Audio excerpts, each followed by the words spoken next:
Hello again and welcome back to English Today. And this is DVD 22 and the fifth and last DVD of your advanced level and the series. And in this DVD, you will see another 2 episodes of our story, That's Life, followed by some more special TV programs.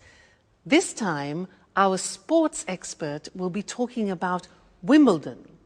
And then our culinary experts will be talking about wine tasting. Then, in the grammar section, we'll study some more useful phrases for when you're socializing and other ways of expressing probability using likely and unlikely. All right? So enjoy your viewing.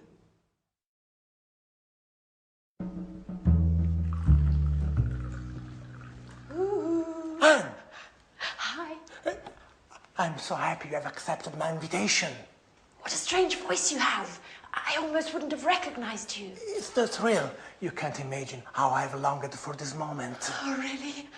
You don't say. To be truthful, I'm rather emotional myself. Oh, I'm glad you feel that way. Slow down, boy. I really don't want to wake the others. Oh, the others. Never mind. Who cares if they find out? Well, actually, I'd rather they didn't. You know how I am. I'm shy and reserved. Oh, what a pity. I know. And that's why I'm crazy about you. Reserved with the others. But you are a tiger when it comes to what you want. Come again? Oh, you know exactly what I'm speaking about. Well, let's light a candle. I want to see your face.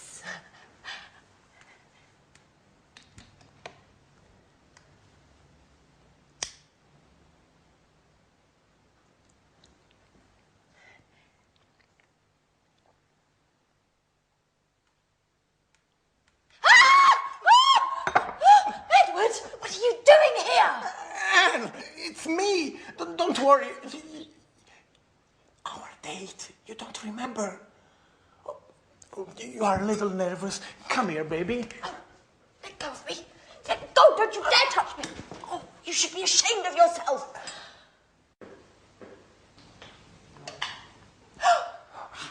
Hey, what's going on in here? Edward? No. Anne? Oh, now I understand everything.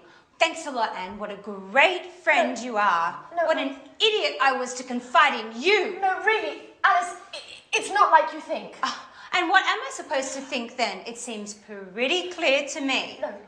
No, really. Let me explain. I thought it would be Jack. What does Jack have to do with it? Why did you leave me this note in my napkin the other day? Edward, it was me who wrote you that note. I can't believe you don't get it. But the poetry and the roses, that was you. Sorry about that. I thought... I'm so sorry. What an amateur you are, Edward.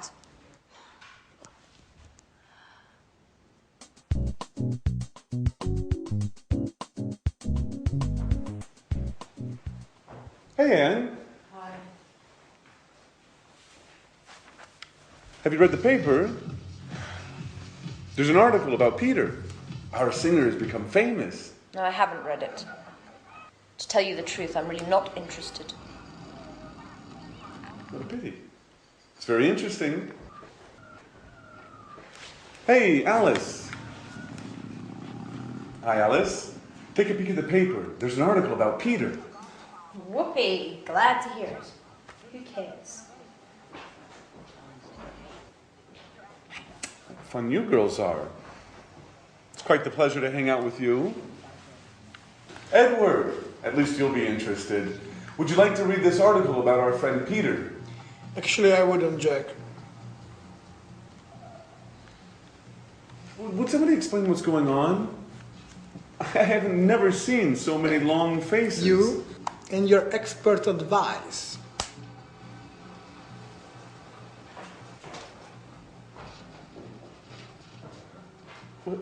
What's eating him? Has he gone stark raving mad? No, Jack, I've gone stark raving mad. Yet again I played the fool. What an idiot!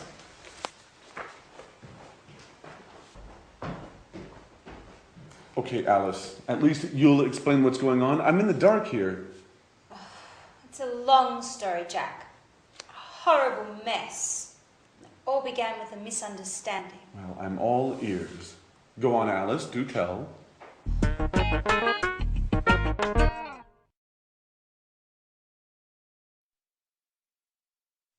Hello again and welcome back. I want to look at some more socializing language with you because very often you just don't learn that when you study in schools and things like that. And it's very important when you're traveling to be able to socialize and feel confident. What I'm going to do is some of the things are new, some of the things you already know. Now, I'm going to say something to you and I want you to think about how we use these particular phrases. All right, so let's start. Now, if I say to you, never mind, don't worry, never mind, don't worry, when do we use that? Yeah, it's often in a situation where, for example, you disturb somebody, you say, oh, I'm terribly sorry, because you pour red wine on their trousers or something like that. I'm terribly sorry. The person apologizes and you say, never mind, don't worry. It means for you it's not important. Okay? So, never mind, don't worry. What about this one? If I say, what a pity, or, oh, what a shame. When do I use that? What a pity. What a shame. Yeah, it's to express your disappointment when something happens. Oh, you can't come tonight.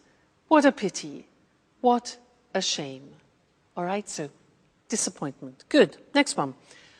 This is difficult. This is new for you. If I say just as well, what does that mean? You don't know, it's difficult. Just as well has no sense individually. I'll give you an example. It's not going to rain tomorrow.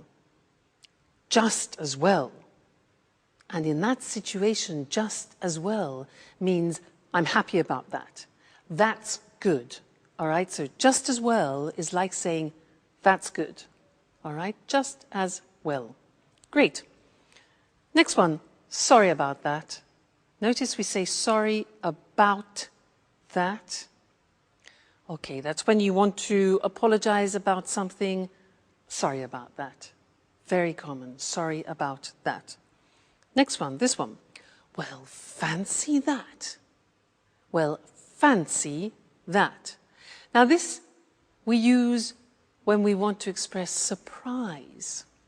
Fancy that. He won the competition. Really? Fancy that. Okay, good. Next one. You must be joking. You must be joking.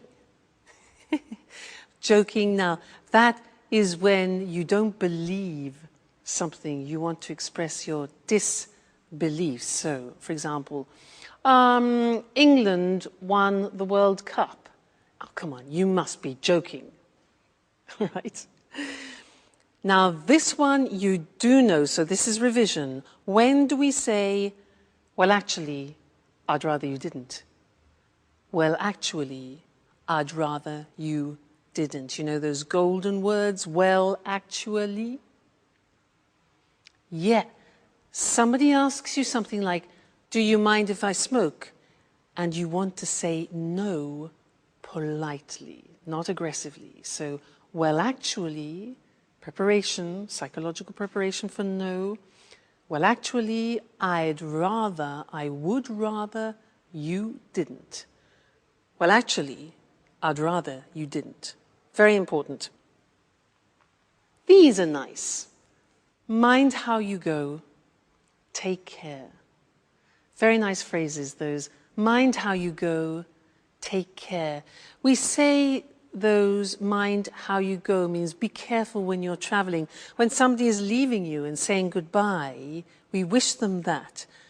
Take care, mind how you go. It means look after yourself, all right? And the last one is cheers. Now, cheers is something we usually use when we're drinking. Two people, cheers. But now we also use it in a familiar way to say goodbye. Cheers. So that's what I'll say to you now. We've finished our socializing lesson. So cheers. See you in the next lesson.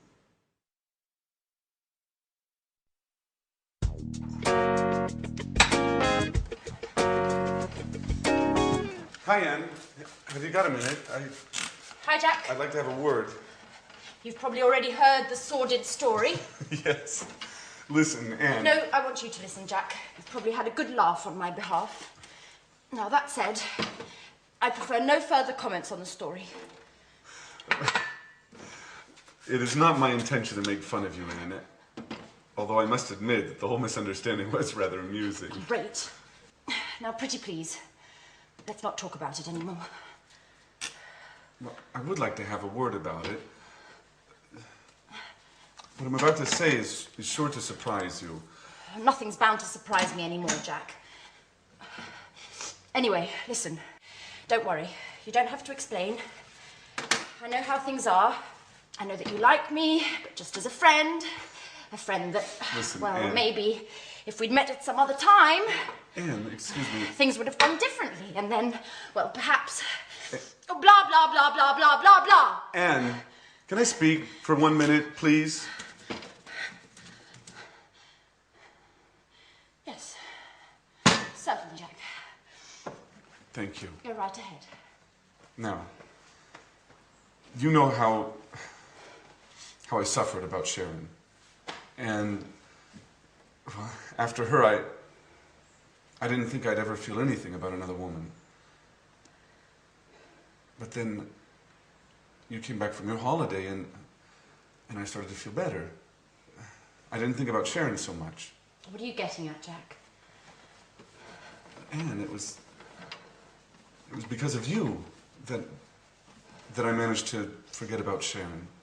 Well, that's what friends are for, n'est-ce pas? You really don't get it, do you? Get what, Jack? Anne, I'm trying to tell you that I'm in love with you. I didn't want to believe it at first. I thought I was attracted to you because I felt so alone in the world. But then this feeling grew, and when Alice told me about Edward, I realized it should have been me to bring you those flowers. Jack, if this is some kind of a joke, it's not very amusing. No, it's the truth, I swear. We were made for each other.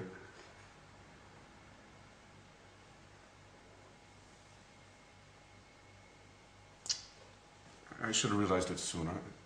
I'm sorry. Well, Jack!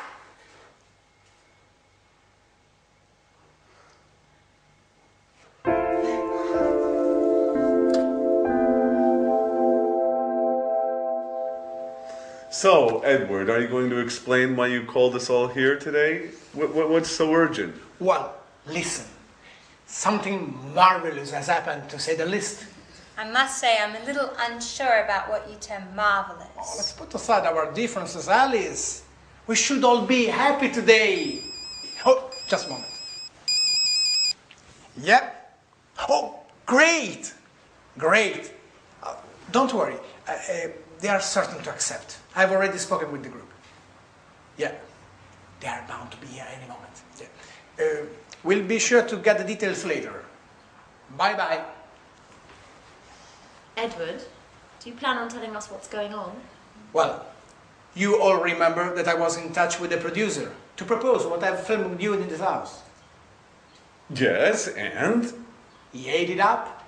He loved you all. The house, your daily gossip, your relationships. Oh, great. They have already arrived. Excuse me for a moment. I'll get it. Who's arrived? Who? Come in. This way. Edward, what's going on? Who are these people? All done now. Mr. Martin, the producer, has accepted my proposal. We are going to make some TV shows here. And you are going to be the stars. You are bound to become famous. And I've already come up with the title. At Home with Anne. What do you think? Oh my God.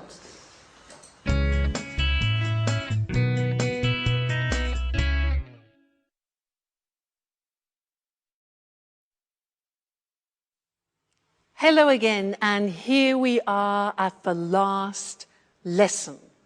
And if you are still with me, you are so dedicated, I would want to give you a medal. Fantastic. So in this last lesson, I want to say a couple more things about probability and improbability, because it's very important to have and to understand a couple of these words which I don't think you've heard before. So we'll go to the screen to look at these words because they're quite complicated. So probability and improbability. Look at the screen. We can use two words, unlikely and likely. Have you ever heard of those? Unlikely and likely? No, maybe not. Let me show you how they work.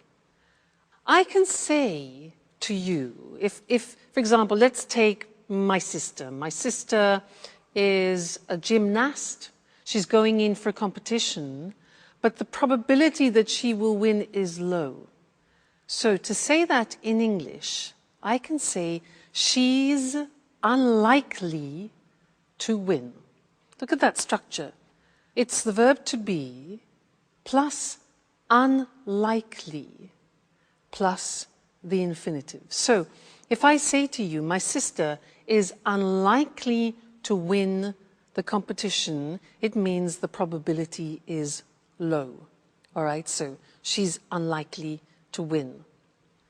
Now, I can increase that negative probability by saying it's highly unlikely. For example, the weather. Let's say the weather. The weather is bad and the chances that it will be improved tomorrow, negative. I say it's highly unlikely to improve. Highly unlikely means it's almost impossible. So we can add highly to unlikely. You see, unusual structure this. Another example, he's unlikely to get it. All right, so I want you to think about that. Unlikely is something we use a lot in the English language. You need to recognize it and to use it yourselves. Now let's move on to real probability, expressing real probability. In English, we can use the word certain, sure. These are words that you already know. But there's another word which I don't think you know, and it's bound, from the verb bind, bound, bound. Now, if I say to you, they're bound to accept, you'll probably think, what? Now, they are bound to accept means they are certain or they are sure to accept. So this is describing real probability. All right, bound to, sure to, certain to. Look at the examples. They're bound to accept it. We're sure to arrive on time. It's certain to work. Now let's take some examples and put them in sentences. I say to you, China will become a major world power. Now, what do you think about the probability of that? Well, high, yeah? So we could say China is highly likely, this is the positive form, highly likely to become a major world power. Another situation, what about this? In our lifetimes, a woman will become Pope. How about that? Right. We would say it's highly unlikely that a woman will become Pope. All right, highly unlikely. Another example, the world's climate will continue to change.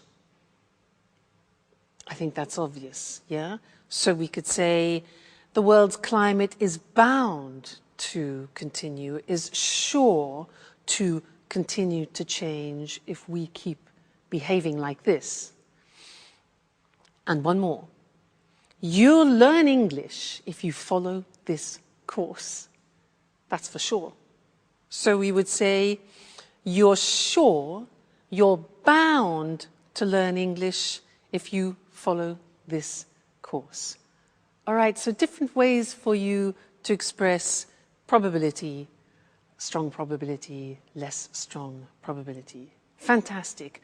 Well, what can I say to you? You have been wonderful. You've studied hard, followed all the lessons. All I can say is keep practicing. Go to England, go to America, go to Canada, go on a holiday, speak to tourists, speak to friends, do courses, keep reading. It's important. You know, English is an important language. Today, it's not possible to work or live without it. So thank you for being such great students. And who knows, maybe you and I will bump into each other in a street in London.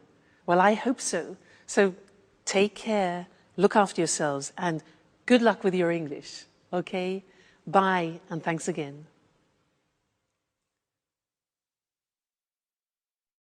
The tennis tournament that for many years insisted players wear only white. The tournament where the game's played on grass and where tradition is a key ingredient. Of course, I'm talking about Wimbledon. Good evening, I'm Eric Brown, and here in the studio with me to tell us more about this famous championship is John Forbes, our sports expert. Welcome, John. Good evening, Eric, and hello, everyone. So, John, can you tell us just why Wimbledon is by far the world's most prestigious tennis tournament? Well, Eric, the world's first international tournament took place at Wimbledon. Today, of course, there are many international tournaments, but Wimbledon has managed to retain a special place in the hearts of tennis fans and most players around the world. And when did the first championship take place? The first tournament took place in 1877, and there were a couple of hundred spectators. Today, nearly 500,000 people go to watch the tennis, and in addition, millions worldwide follow the games on television, radio, and via the internet. For many years, players used to wear white on court. No other colours were allowed. This has changed today, though. And the grass courts? Well, yes, it may be hard to believe, but the games are still played on natural grass. Obviously, a great deal of care and attention goes into getting the grass to the state of perfection. For example? For example, 1 ton of grass seed and 3 million litres of water a year, and a team of 14 groundsmen. 14? Yes, 14. But you know, Wimbledon's famous grass surface can cause problems. What sort of problems? Today, very few top-level championships are played on grass. The world's top players just aren't used to playing on grass anymore. And some top players really dislike grass. Were grass courts more common in the past? Yes, they were. 3 of the 4 Grand Slam tournaments used to be played on grass. I guess the one exception was the Roland Garros tournament in Paris. That's always been played on clay, right? That's right, Eric, but the Australian and the US Opens, which were originally played on grass, have now switched to surfaces requiring less maintenance, leaving only Wimbledon with the surface on which tennis originated. And what difference does the surface make? Actually, it makes a big difference, Eric. On grass courts, for example, serves can be very, very fast, over 210 kilometres per hour, and the ball tends to bounce lower than on other surfaces, giving attacking players an advantage. And the alternatives? One alternative is the clay surface of the courts of Roland Garros in Paris. Here, compared with Wimbledon, the game tends to be slower and the ball bounces higher, giving the defensive players the advantage. Fascinating. Okay, thank you, John. One last question. Where exactly is Wimbledon? Wimbledon is a pleasant, leafy suburb in southwest London. Obviously, it's famous all around the world for the tennis championships that take place there every summer. Okay, thank you again. Thank you. Goodbye. And goodbye to you, and see you again next week for another edition of Sports Special. Today's topic was one of the most important tennis tournaments in the world. A tournament is a sports competition. Did you know the first Wimbledon Tennis Championship took place in 1877? To take place means to happen in a certain location. A championship is like a tournament. There are a series of games and there is a winner, a champion. Today, Wimbledon has nearly 500,000 spectators. Spectators are people who watch something from a short distance. And millions of viewers follow the championship on TV. Viewers are people who watch something on TV. We can also say to follow something on TV. A person who plays tennis is called a tennis player. Tennis is played on a tennis court. The Wimbledon Championships are played on grass courts. Tennis courts with a grass surface. They require a lot of maintenance. Maintenance means care and looking after. The other three famous Grand Slam tournaments are all played on clay courts. A clay court has a fine red earth surface. The first shot in tennis is called a serve. A series of shots between players is called a rally. When the ball hits the ground, we say it bounces. The ball tends to bounce higher on clay courts and it bounces lower on grass courts. To tend to do something, this means it has a habit of doing something. On grass courts, the game tends to be faster. Wimbledon is a leafy suburb in South London. A suburb is an area of houses away from the city centre. And leafy means there are a lot of trees. That's about it for today. I'll see you on Sports Special next week. Bye-bye. Welcome to all our viewers. Lisa, this is our last show together. I hope you've enjoyed these informal chats as much as I have. Of course, it's been fun for me as well. Now then, what are you going to talk about today? I've received quite a few emails from people who want to learn about wine tasting. You know it's become very trendy these days. Great. I wouldn't mind understanding a little more about wine myself. Let's begin with the right approach to wine. First of all, before drinking it, one should appreciate the taste of wine. There are 3 steps to correct wine tasting: look, smell, and taste. Well, what should one look for? Colour is the first thing. Whites range from green to yellow to brown, and red ones can be pale red to deep brown. Is the colour of wine related to age? The general rule is whites tend to darken with age. It's usually the opposite for red ones. Now tell me, Lisa, why do people tend to swirl their wine before tasting it? For 2 reasons: to observe the body of the wine and smell its aroma. Now, how do aromas of wines differ? Well, there are many different kinds of bouquet. For example, perfumed, spicy, smoky, and toasty. Well, now it's time to taste. Oh, before tasting, how should wines be poured?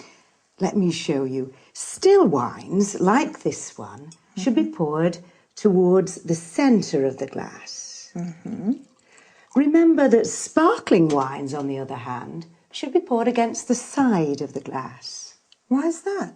So the bubbles don't escape. So, now try sloshing the wine yourself. Observe it carefully.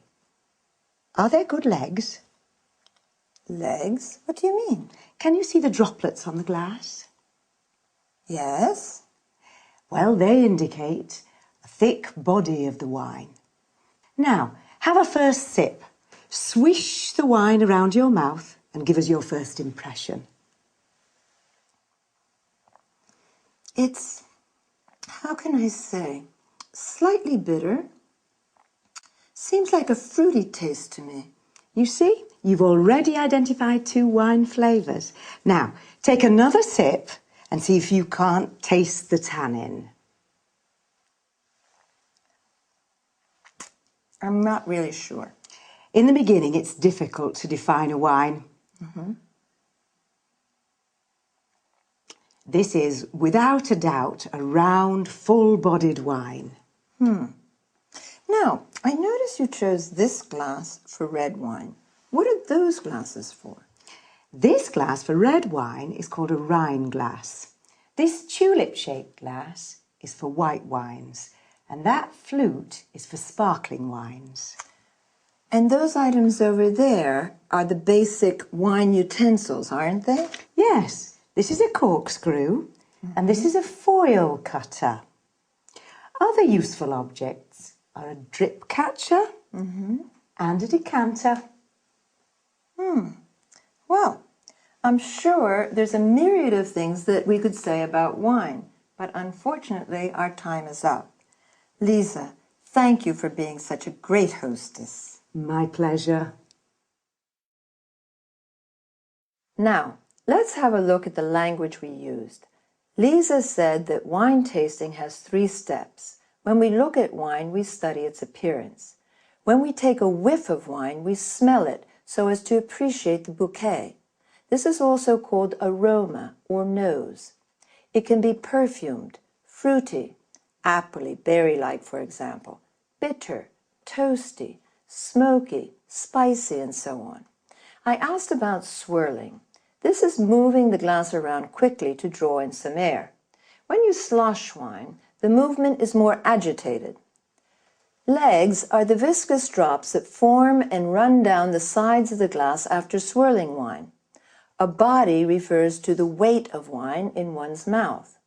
Wines can be defined round, full-bodied, medium-bodied, or light-bodied.